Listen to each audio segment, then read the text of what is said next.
The village of Mambo Point did not notice the first disappearance. Old man Kofi often wandered, they said, his mind addled by sun and palm wine. When the fisherman Abasi failed to return with the dawn catch, a quiet unease settled over the mud brick houses. The river, a wide, muddy serpent named the Moto, was capricious. It could claim a man in a dozen ways. But then young Anya, sent to fetch water, vanished. Only her clay pot was found, cracked and dry on the bank. The unease curdled into fear. A search party, armed with machetes and feeble courage, combed the dense mangroves. They found nothing but the oppressive silence of the jungle and the slow, churning murmur of the Moto. The first concrete horror arrived a week later. Children playing near a sandbank stumbled upon a grisly treasure. A human arm, torn off at the shoulder, the flesh pale and waterlogged. Clutched in the rigid fingers was a shred of brightly colored cloth, the same pattern worn by Anya. The following day, a leg was found wedged between the roots of a banyan tree. The bones splintered, the meat stripped away not by knives, but by immense, crushing force. Panic, sharp and acrid, swept through Mambo Point. The river was no longer just water and current, it had become a mouth. The elders spoke in hushed tones of a Nkosi, a river demon. But the local game warden, a pragmatic man named Jomo, saw the truth in the tooth marks gouged deep into the femur. They were not the work of a demon, but of an animal. The spacing of the punctures, however, made his blood run cold. They were too wide, too far apart. He had seen the jaws of the largest bull crocodiles on the continent, and this was something else. This was impossible. He organized a militia, a dozen men with hunting rifles and shaking hands. They patrolled the banks at dusk, their lanterns casting long, dancing shadows. It was during one such patrol that the Nkosi struck. A man named Ben was lagging a few feet behind, relieving himself against a tree. There was a sound like a wet rug being snapped, a choked-off cry, and the frantic rustle of foliage being dragged through. The others spun around, rifles raised, but saw only a dark, slick trail leading into the inky water. The river swallowed the evidence without a ripple. The next morning, Ben's head was found on a half-submerged log, the eyes wide with a final frozen terror, the neck ending in a ragged stump of flesh and vertebrae. The river toll had been paid in blood, and the message was clear. The people of Mambo Point locked their doors at night, their eyes fixed on the dark, flowing water, knowing something ancient and ravenous had awakened from the depths. They were no longer the masters of their domain. They were prey. The government's response was swift, but born of bureaucratic arrogance. A week after Ben's head was discovered, a single gunboat carrying 10 soldiers and a university zoologist, Dr. Eris, chugged up the Moto River.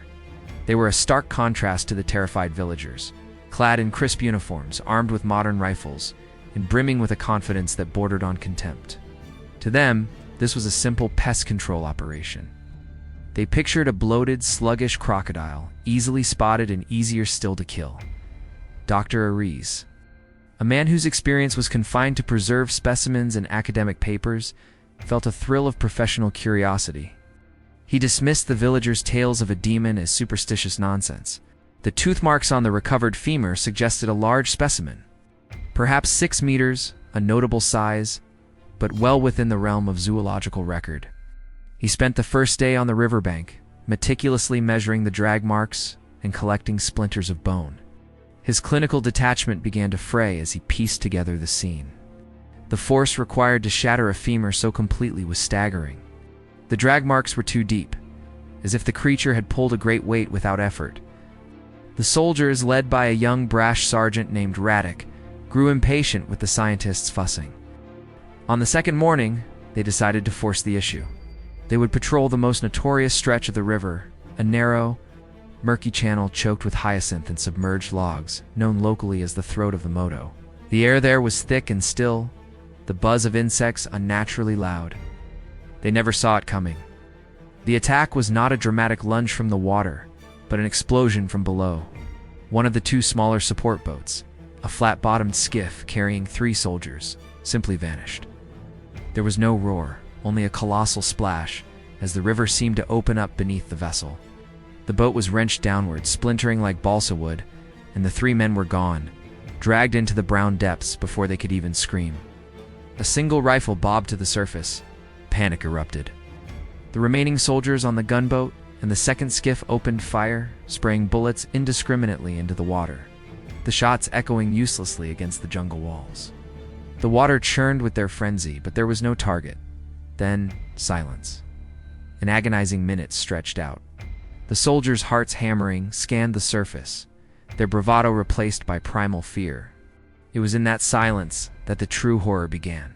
Low, deep thrumming vibrated through the hull of the gunboat, a sound felt in the bones more than heard with the ears. The water beside the second skiff began to boil. The creature did not leap. It rose. A mountain of scale and muscle breached the surface, its back a ridged blackish-brown island of horny skin wider than the skiff itself.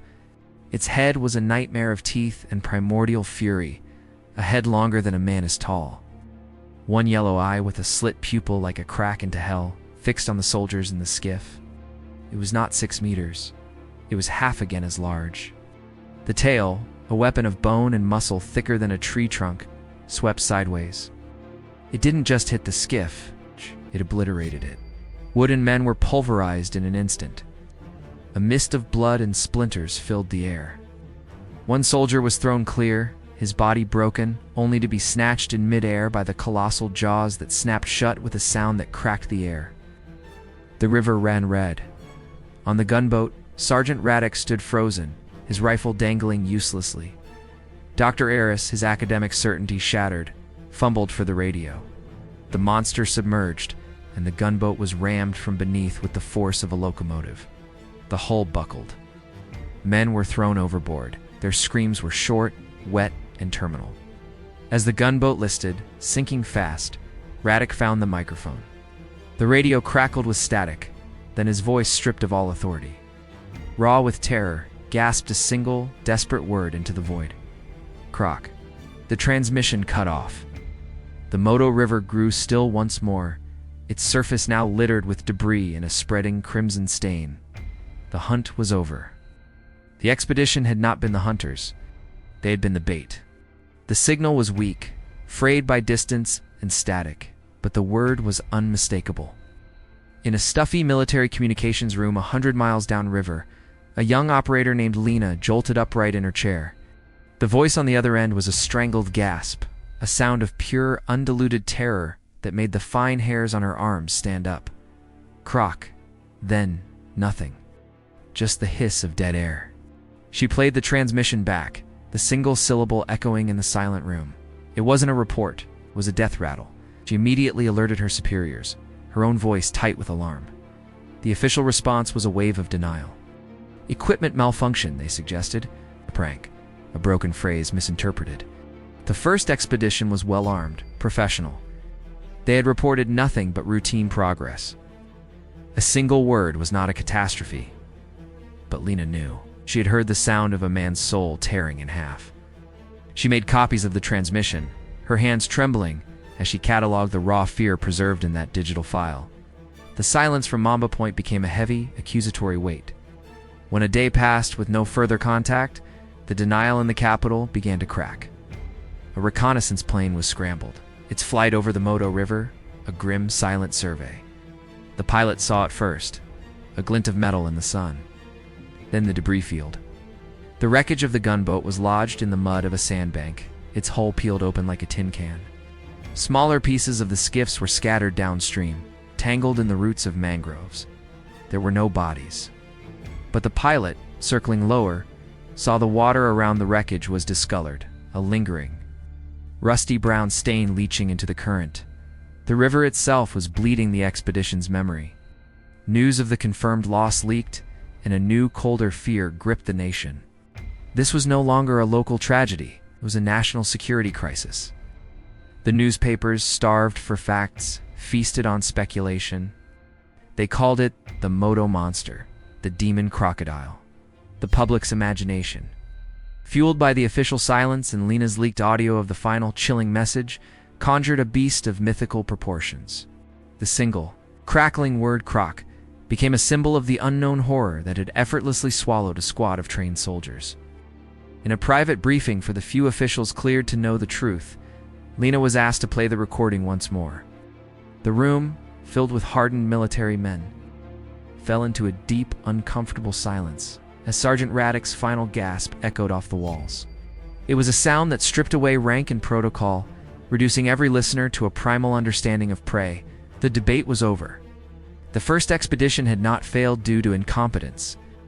They had been annihilated by something beyond their comprehension. The only appropriate response was no longer a military action, it was a declaration of war.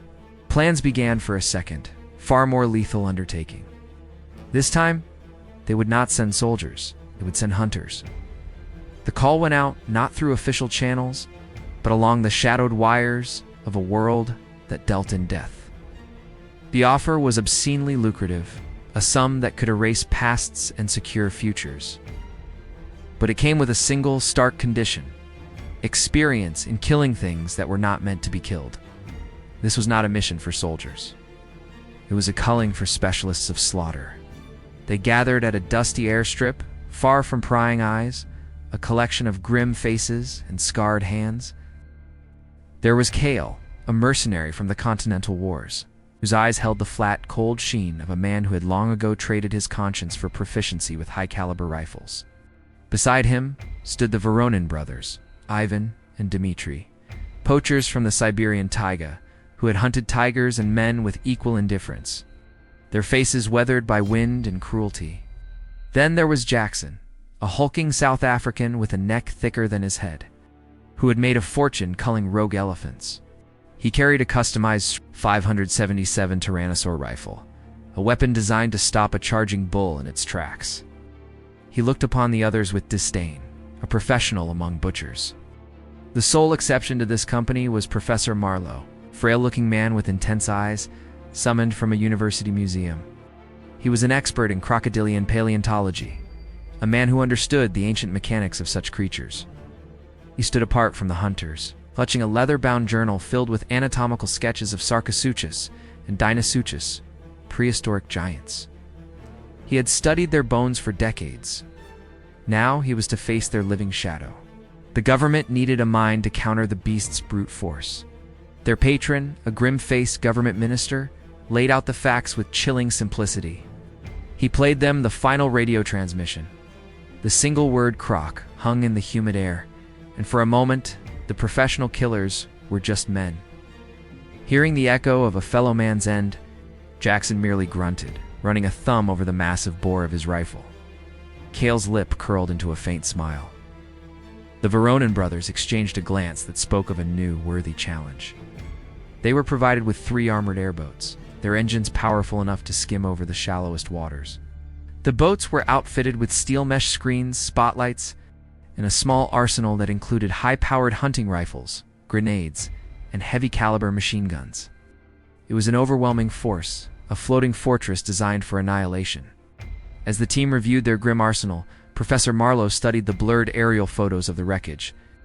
He measured the scale against the known size of the gunboat, his calculations producing a number that made his blood run cold.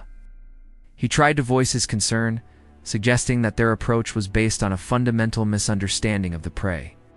"This isn't an animal we're hunting," he murmured to Jackson. "It's a dinosaur. It will think differently."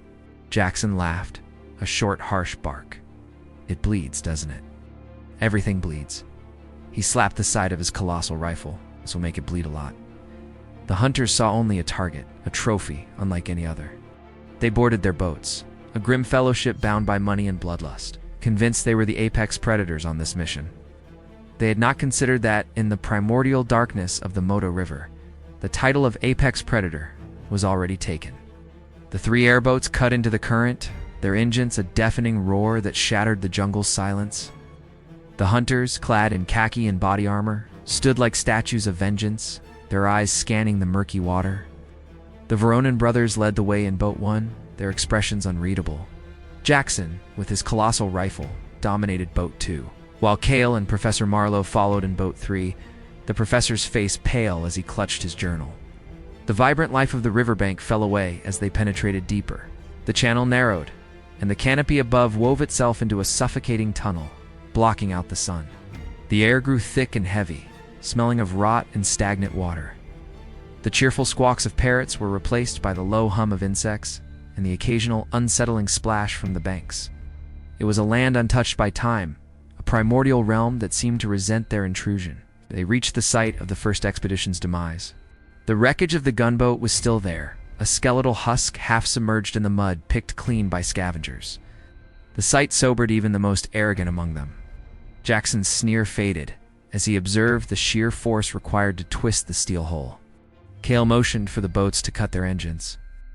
The sudden silence was profound, broken only by the drip of water from the leaves and the thrumming of the jungle. It was in that silence that they felt it. It's a deep, resonant vibration that traveled through the water and up into the hulls of their boats. It was a sound below the range of hearing, a tremor felt in the bones. Professor Marlowe recognized it immediately infrasound, a method of communication and intimidation used by large crocodilians. This, however, was on a scale he had never imagined. It was the hum of a living leviathan. The hunters tensed, fingers curling around triggers. They scanned the water, but the surface was an unbroken pane of muddy brown, reflecting the gloomy canopy. The feeling of being watched was oppressive, a physical weight on their shoulders. They were no longer hunters tracking prey. They were intruders being sized up. Then, a disturbance. 50 yards ahead, near a tangled mass of submerged roots, the water bulged. A log-like shape, impossibly long and thick, broke the surface for a moment before sliding back into the depths. It was a calculated reveal, a flash of scale and power. Jackson didn't hesitate. "Their starboard side," he bellowed, raising his rifle. The other hunters followed suit. A volley of gunfire erupted, tearing the water to foam. The Veronin brothers' machine gun joined the chorus, its staccato beat echoing through the trees. They fired at the fading ripple, at the shadow beneath the water, pouring lead into the river with brutal efficiency. After a minute, the firing ceased. The acrid smell of cordite hung in the humid air. The river slowly settled, the only evidence of their assault a few bubbles rising to the surface. A grim smile spread across Jackson's face. "Got the bastard," he grunted. But Professor Marlowe felt a cold dread grip his heart. The display had been too convenient. The beast had shown itself. It had led them here, to a killing ground of its own choosing. As the hunters began to reload, congratulating themselves, the professor stared into the opaque water. The hunt had begun, but he knew with terrifying certainty that the first blood had not been drawn by them. The real monster was still down there, waiting, and it had just successfully drawn its enemies into the heart of its domain. A tense euphoria gripped the hunters. Jackson's claim echoed their desperate hope. They had seen the target, they had fired, and now the river was still. The Veronin brothers in Boat 1, emboldened by the silence, gunned their engine and moved cautiously toward the spot where the colossal shape had submerged. Dmitri leaned over the bow, peering into the murk, a harpoon gun clutched in his hands. "See anything?" Ivan called from the helm, his voice tight. Then they saw it. A dark, vast shape was rising slowly from the depths, turning belly up. The underside was a lighter, sickly yellow, and it was riddled with wounds. Crimson clouds bloomed around it like grotesque flowers. It was unmistakably a crocodile of monstrous size, and it appeared dead. A ragged cheer went up from boats 2 and 3. Jackson laughed, a booming sound of triumph. They had done it. The legend was felled by modern firepower. The Veronin brothers closed in, Dmitri readying the harpoon to secure the trophy. They were mere feet from the floating behemoth. Professor Marlowe in Boat 3 felt no triumph, only a cold, sharp dread. Oh, the anatomy was wrong. The snout seemed slightly different, the scale pattern less, immense, and the death was too convenient. This was a creature of ancient cunning, not one to be slain in a straightforward volley. "Wait," he shouted, but his voice was lost in the celebratory roar of the engines. As Boat 1 nudged alongside the floating carcass, the deception was revealed. The dead crocodile was indeed dead, but it was not the crocodile. It was a large bull, perhaps 5 meters long, a giant in its own right, but a mere minion compared to the true horror. Its body was a testament to a violent territorial dispute, covered in fresh, brutal wounds that could only have been inflicted by something vastly larger. The realization struck too late. From the deep channel directly beneath the 2 closest boats, the water exploded. The true killer had been waiting, using the body of its rival as the ultimate lure. It rose with a speed that defied its size, a leviathan of scale and primordial fury. Its head was a nightmare made flesh, its jaws wide enough to swallow a man whole. It was not merely larger than the decoy, it was of another order of magnitude altogether. Its target was not the boat hovering by the decoy, but the second larger airboat where Jackson stood. The massive head slammed into the side of Boat 2 with the force of a meteor. The reinforced hull shrieked and buckled, throwing Jackson and the others into the churning water. The beast's jaws, lined with teeth like ivory daggers, snapped shut on the boat itself, crushing metal and fiberglass as if it were parchment. In an instant, the hunters had become the hunted. Their triumph had been a carefully laid trap, and they had sailed directly into it. The river, for a moment still, was now a roiling cauldron of chaos, blood, and the triumphant bellow of the true king of the Moto. The monster did not submerge, stood its ground, a titan revealed in its full, horrifying glory. Water cascaded from its ridged back, a blackish-brown armor plate that seemed as ancient and immutable as the river stones. Its sheer size was incomprehensible, making the decoy crocodile look like a hatchling.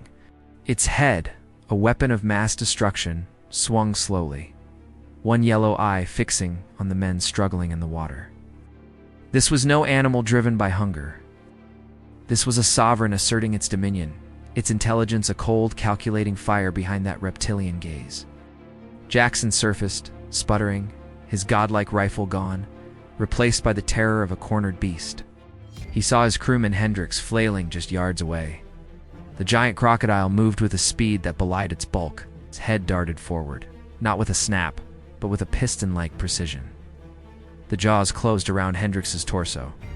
There was a wet, crunching pop, and the man was severed in two.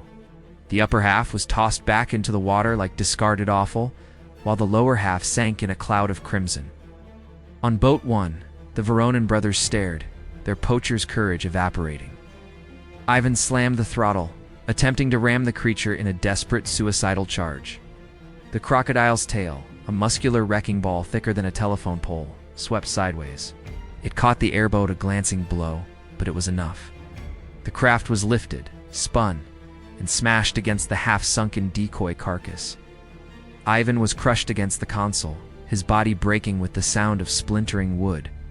Dmitri was thrown into the water, directly into the spreading slick of his brother's blood. He swam frantically, blindly, towards the only remaining sanctuary, Boat 3. Kale leaned over the side, stretching out a hand. "Swim, you fool. Swim," he yelled. Professor Marlowe could only watch, paralyzed as the drama unfolded. The giant crocodile seemed to observe Dimitri's flight with a kind of predatory amusement. It did not chase. It simply sank below the surface, becoming a vast, dark shadow, moving with terrifying purpose beneath the panicked man. Dmitri was 5 feet from the boat when the shadow rose beneath him. The water bulged, and then the jaws erupted upwards, engulfing him completely. For a horrifying second, only his boots were visible, kicking futilely from the corner of the monster's mouth. Then it closed its jaws and descended, dragging the Russian poacher into the abyss, the water where he had been frothed pink. In less than a minute, 2 boats were destroyed and 4 men were dead. The river was a charnel house. The monster surfaced again, its snout now pointed directly at the last boat. It let out a low, deep bellow that was not a roar of anger, but a statement of victory. It was the sound of the true hunter, the apex predator that had effortlessly dismantled the challenge to its throne. It began to move slowly, deliberately, toward Boat 3, where Kale, the professor, and a lone, terrified helmsman were the last remnants of the expedition. The hunt was over. Now came the execution. Panic was a cold fire in the helmsman's veins. As the Leviathan began its deliberate advance, the man wrenched the throttle, slamming the airboat into a frantic reverse. The engine screamed, churning the bloodied water into a pink froth. It was the wrong move. The sudden noisy retreat was a trigger for the creature's predatory instincts. The crocodile surged forward, its speed a terrifying contradiction to its mass. It did not bother with a submersive approach. It simply charged a living torpedo of scale and rage, closing the distance in seconds.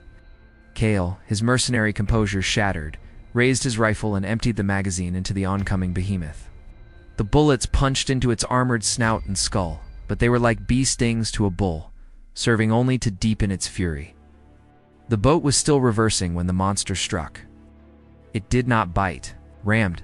Its massive head collided with the bow, lifting the entire front of the airboat out of the water. The helmsman was thrown from his position, cartwheeling through the air with a short clipped scream before hitting the water with a sickening slap. The crocodile's head swung sideways, its jaws closing over the man's legs before he could even sink. There was a brutal shake, a violent whipping motion, and the helmsman came apart. His torso was flung against the mangroves while the crocodile tossed its head back, swallowing the lower half whole. The boat crashed back down, now dead in the water and starting to list. Cale scrambled to his feet, drawing a machete, his face a mask of insane defiance. Professor Marlowe clung to a support beam, his mind racing, not with fear, but with observation. He saw the pattern, the method. The beast was systematic, intelligent. It was dismantling them. The crocodile turned its attention to the crippled vessel.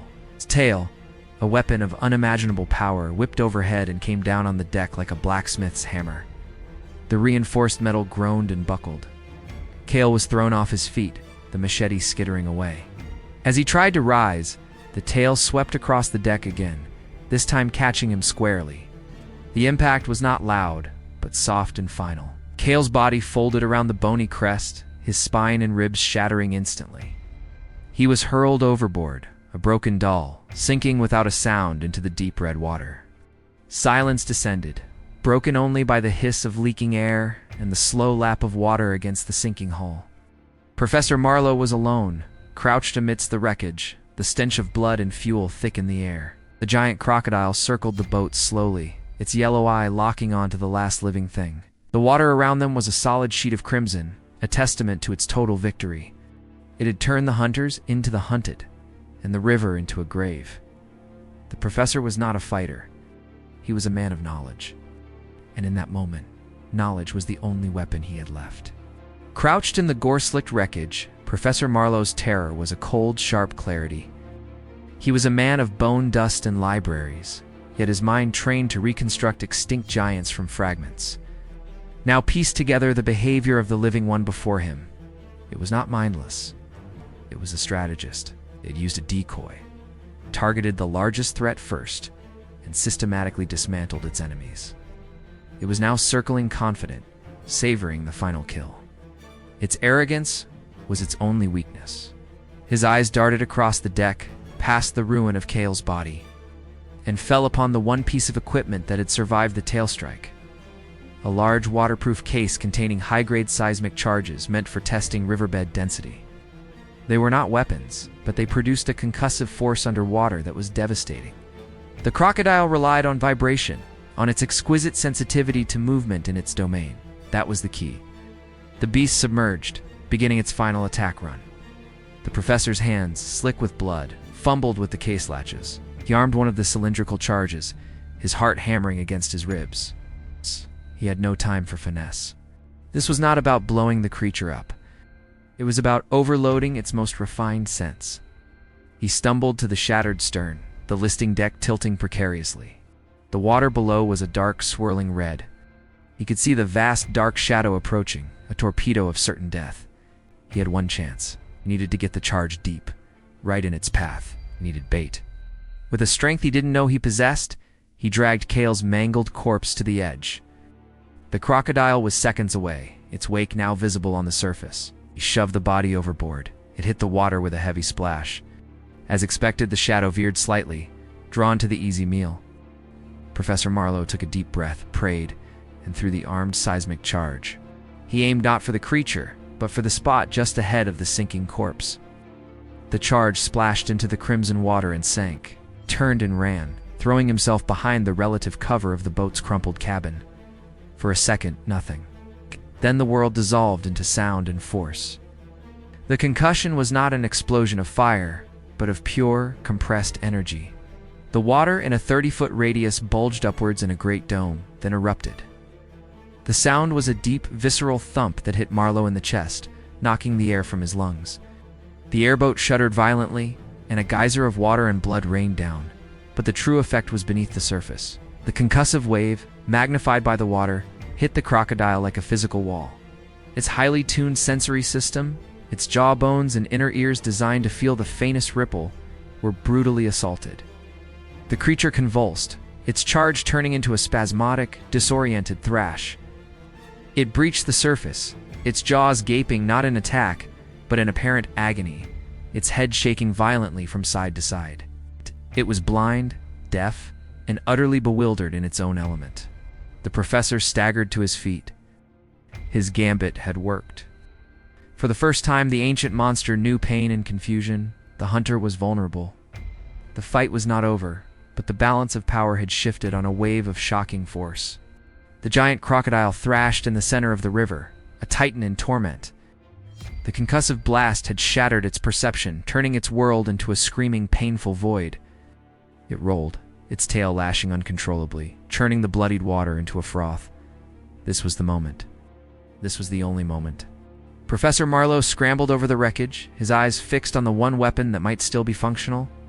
Jackson's colossal .577 Tyrannosaur rifle, miraculously, had been thrown clear during the initial attack and lay wedged near the gunwale, half submerged in water and gore. It was a brute of a weapon, designed for the largest game on Earth. He dragged it free, his academic's frame straining under its weight. He had never fired such a thing, but the principles were the same. Aim, and pull the trigger. The beast was momentarily still, its head raised as if trying to listen, to see, its jaws parted in a silent roar of confusion. Marlowe braced the rifle against the broken cabin, the stock digging into his shoulder. He ignored the intricate sights. He simply pointed the massive barrel at the most vulnerable spot his knowledge could recall. The soft tissue at the base of the skull, where the spinal cord connected to the brain. He fired. The roar of the rifle was a thunderclap that dwarfed even the seismic charge. The recoil slammed into him, throwing him backward onto the deck. The bullet, a small spear of lead and purpose, found its mark. It tore through scale, muscle, and bone. The crocodile's reaction was instantaneous and apocalyptic. It erupted from the water in a final convulsive leap, a display of raw power so immense it seemed to defy gravity. For a breathtaking second, the entirety of its nightmarish form was suspended against the dark jungle canopy, water streaming from its colossal scales. Then it crashed back down, creating a wave that nearly capsized the ruined airboat. The thrashing continued, but it was different, now weaker, uncoordinated. The life was leaving the ancient body. Slowly, the movement ceased. The great head settled, half submerged, and the river at last grew still. The only sound was the hiss of settling wreckage and the professor's ragged breaths. Weeks later, the recovery team found Professor Marlowe, gaunt and feverish, but alive, guarding his trophy. The story of the Moto monster became legend, a tale told in whispers in riverside villages and in bold print across the world. The crocodile's pelt, once stretched and preserved, was so vast it covered an entire wall of the National Museum. It was a trophy unlike any other, a testament to a battle between human intellect and primordial force. But for Professor Marlowe, the pelt was not a symbol of victory. It was a relic of respect. Every time he looked at it, he did not see a monster he had slain. He saw the true king of the river, a legend forever forged in bone and scale, and remembered the price in blood that had been paid to learn its name.